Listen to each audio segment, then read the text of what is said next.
அடர்ந்த காட்டுக்குள் ராஜ யானையின் குடும்பத்துடன் துருதுருப்பான குட்டி யானையான சின்னு வாழ்ந்து வந்தது.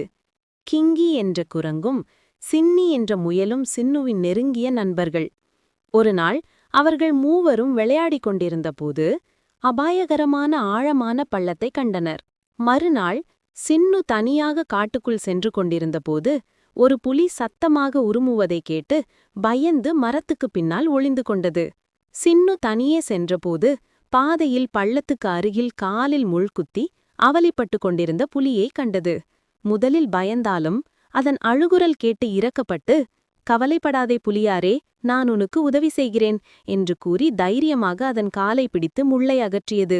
நன்றியுணர்வுடன் புலி, "ரொம்ப நன்றி சின்னு, என்னால் நடக்க முடியவில்லை" என்று கூறியபோது சின்னு உடனடியாக, "நான் உன்னை என் முதுகில் தூக்கிக் கொள்கிறேன்" என்று கூறியது. சின்னு புலியை தூக்கி செல்வதைக் கண்ட நண்பர்களான கிங்கியும் சின்னியும் முதலில் அதிர்ச்சியடைந்தனர். ஆனால் சின்னு, "பயப்படாதீங்க நண்பர்களே, புலிக்கு அடிபட்டுடுச்சு, அதுக்கு உதவி செய்கிறேன்" என்று கூறியது. புலியும், "நான் இனிமே யாருக்கும் தீங்கு செய்ய மாட்டேன், நீங்க என்னை நம்பலாம்" என்று உறுதியளித்தது. பின்னர் சின்னு, கிங்கி, சின்னி ஆகிய மூவரும் புலிக்கு சிகிச்சையளித்து அது குணமடைய உதவினர். புலியும், "நண்பர்களே, என்னோட உயிரை காப்பாத்தினதுக்கு ரொம்ப நன்றி" என்று கூறியது.